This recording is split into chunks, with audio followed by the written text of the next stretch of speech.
guys, it's Sarah, and today I'm bringing to you my favorite books of 2018. I'm actually really excited to share this list with you because I read quite a few books that I absolutely adored in 2018. Weirdly, I'm usually more excited to post my least favorite because I usually have like all these books that I have these negative feelings about and I just want to rant about them. But this year, I really didn't read that many books that I like absolutely hated. And so I feel like that video is not even as exciting as this one. I just want to tell you what I loved. There's so many books that I just like need you guys to read because they're so good.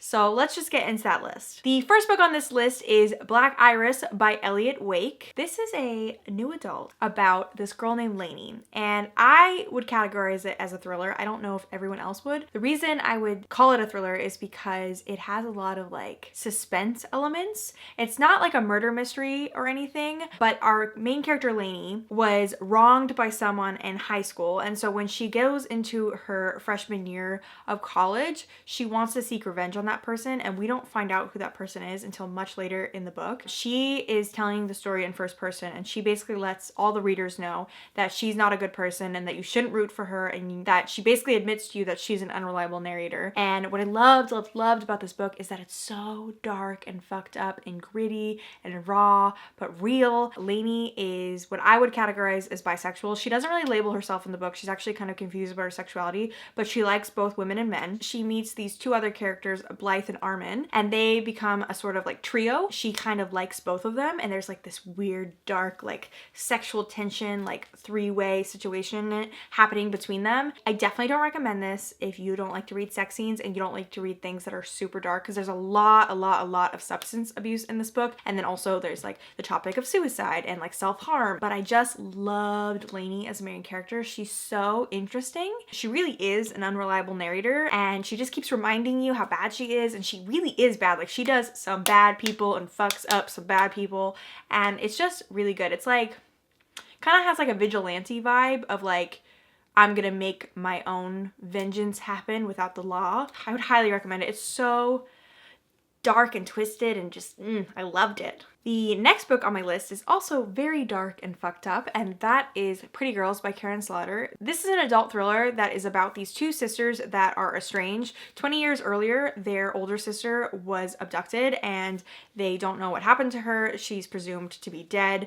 And now in present day, the two sisters that are left, Lydia and Clare, are no longer talking. There were some things that happened following their sister's death that made them lose touch. At the beginning of the novel, something happens in Clare's life that causes her and Lydia to reconnect, and they sort of discover that there is more to their sister's disappearance than they first realized. Like, they always knew something bad had happened to her, but they didn't realize how deep it went. This thing that brings them together is the catalyst for them to really dig deep and start doing research. And this book, like I said, is so fucked up. It's so gory. If you don't like blood, if you don't like dark things, if you don't like violence against women, I recommend you don't read this. There is so much imagery that Karin has just like burned into my brain with her just like really descriptive writing. Ugh, there's so many just like gross scenes that I'll never ever forget. But like in a good way.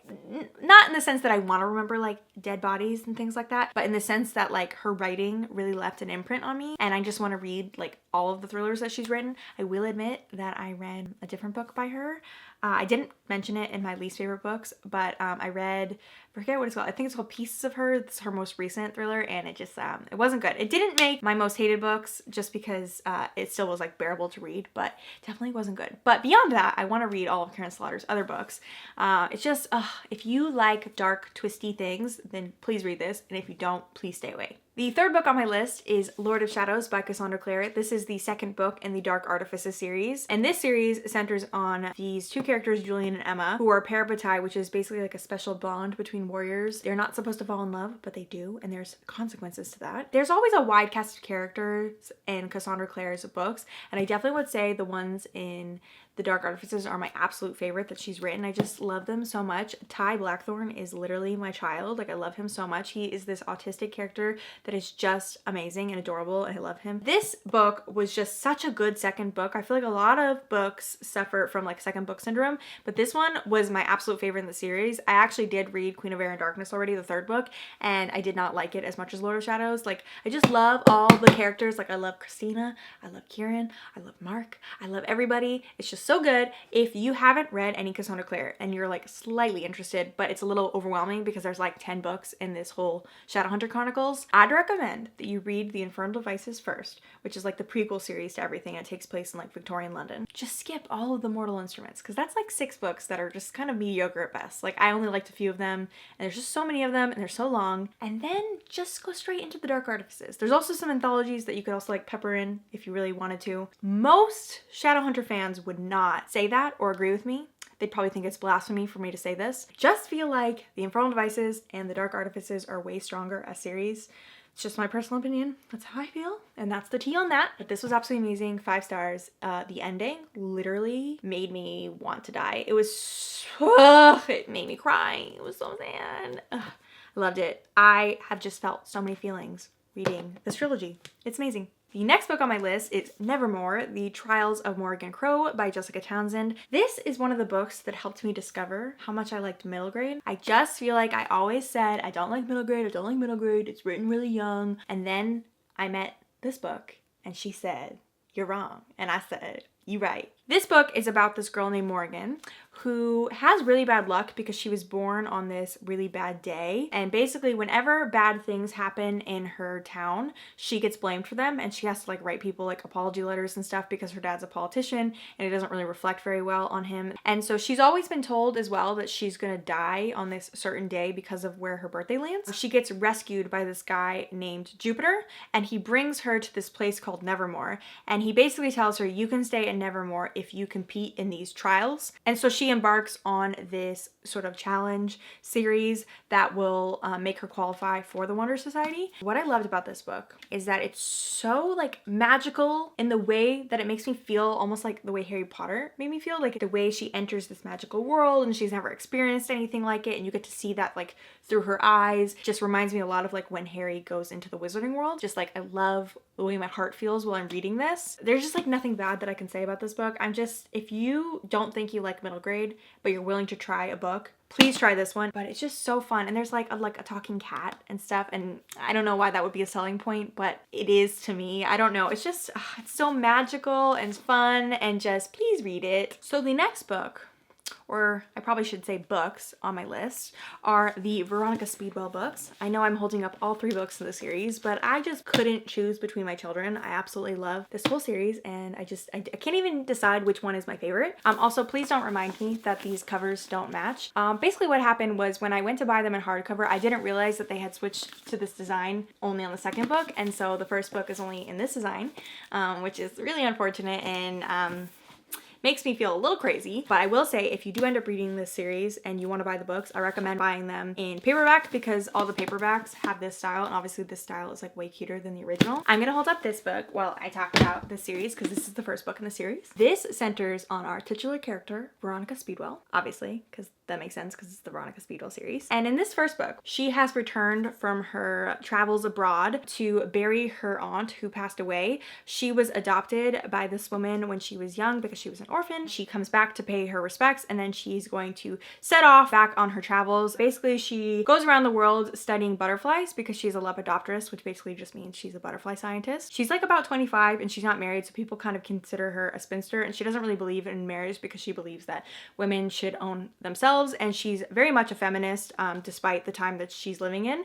And she's very sex positive. That's another thing I really like about her. So when she returns home for her aunt's funeral, she is nearly abducted in her home, and she doesn't really know why. And this Baron shows up, and he explains to her that because of her past, you know, with being an orphan and who her family is, that's why she got abducted. And he tells her that he will fill her in on a later date about her past. And so he drops her off with this guy named Stoker, and then the Baron leaves, and then he gets murdered. Stoker and Veronica have to team up to find out what happened to their mutual friend. And this is just an amazing series because Stoker and Veronica have one of the best slow burn romances that I've ever read. If they don't kiss in the 4th book, I will murder someone. I would describe this series as Sherlock meets Bones, because it has like the slow romance of Bones, but also like the Victorian wit of like Sherlock Holmes. I don't know what else to say about it besides that you should read it if you enjoy mysteries that are like kind of like lighthearted. This is just a really great series and I love it. The second to last book on my list is Muse of Nightmares by Laini Taylor. This is the second book in the Strange to Dreamer duology. This series takes place in a fantasy world and centers on this guy named Laszlo who works as a librarian in like this big city. Basically, he is very fascinated by this lost city called Weep. Think of it as sort of being like Atlantis, where some people believe it existed and some people don't believe it existed. At the beginning of Strange to Dreamer, these warriors from Weep show up and they say, hey, we're having a problem in our city. Whoever is willing, please come help. And so obviously because Laszlo has like dedicated his life to like researching this place, he goes along and then he meets this girl named Sarai who can travel into people's dreams. And that's how they meet. They meet in one of his dreams. She is the Muse of Nightmares. So the second book explores a little bit more about her character. I don't really want to say more because I feel like this is the type of series that is just so beautiful if you just read it without knowing a lot about it. It's very slow with the world building. So I will say that the biggest complaint that I see from people is that they just didn't know what was going on in the first book. I just am one of those people that I'm not bothered by that. As long as the writing is beautiful and I'm having a good time and I like the characters, I don't really care if the world building takes a while to understand. And I just feel like the way Laini Taylor like unfurls this world is just so... I literally like salivate when I talk about the writing in these books because it's just like, ugh, so good. Strange to Dreamer was one of my favorite books that I read in 2018. And this was like no exception to being one of my favorites. Like it was so beautiful and good. It took me a long time to read it though. I got a copy of it in May at BookCon. Then I just like didn't finish reading it. I kept reading parts of it from the physical art. Finally in December, I was like, I need to finish this book before the end of the year because I wanted it to be on my favorites list. So I finished it on audio on Scribd. Hot tip, if you are looking to read this duology, it's on Scribd. You can use my link down below for a free month. I say that in almost every video I talk about Scribd, but Scribd is just amazing. But I digress. This series is so amazing because I feel like it explores a lot of like themes and topics that are very relevant to our problems in today's society. I want Laini Taylor to write more in this world. Like I want her to write with the same characters, but I get it if she doesn't want to. I would even settle for like a new series about different people. I thought I had read on Twitter that people were disappointed because they felt like it was open-ended, but I don't feel like the story was really open-ended. I feel like it just left it open for possibility of more books, which I'm totally here for. I really recommend this duology. I talk about it all the time. So beautiful. It's so amazing. One of my all-time favorite series, like all time. That was repetitive, but you know what I'm saying. And the top favorite book of all of 2018 is The Seven Husbands of Evelyn Hugo. I absolutely adored this book. It was so amazing. It was so weird that I liked it too because it's just so out of the norm of the books that I read. So basically, this is a fiction book about this woman named Evelyn Hugo who was kind of like a Hollywood starlet, like think like Marilyn Monroe. And she was very notorious for her time because she had 7 husbands. The media has always wondered, why did she have these 7 husbands? Why did she get divorced so many times? And she's always been very private and not done very many interviews. So in the beginning of this book, we have this journalist named Monique who gets called in by Evelyn to interview her personally. And Evelyn basically tells her, you're going to partner with me to write my biography. And I'm going to tell you why I had all of these husbands. It's told between those two perspectives of Monique present day, like writing down the story, and then Evelyn telling it. What I love about Evelyn is she's so ruthless. Like she does what she needs to do to succeed because obviously she became famous in a very sexist time. And so she kind of like used her feminine wiles to get what she needed. Like she wasn't happy that that's the way things were, but she also wasn't afraid of using her femininity to like get what she wanted. And she often like uses her body, and she's so smart and just cutthroat, and I love her. Like she's kind of unlikable in the sense that she does a lot of bad things, but she's so lovable that I didn't not like her. Honestly, whenever she did something wrong and then got in trouble for it, I was like, honestly, it's the other person's fault because Evelyn's amazing and beautiful and she's my queen and she can do no wrong. I know this might not sound like a book that's up your alley if you're like really into YA or fantasy or whatever, but it's just so beautiful and interesting, and they need to make it into a movie as soon as possible, or a miniseries. That would be so amazing as like a Netflix miniseries. Evelyn is so badass. Like there is this one part where she's telling Monique how much she should sell the biography for, and she said, ask for what a man would ask for, and she just like, ugh, she like really sticks it to the man a lot. I cannot recommend a book more highly. Like, I just loved this book so much. It was amazing. But yeah, that's pretty much it for my favorite books of 2018. I hope you read even just a few of these. They're all amazing. I love them so much.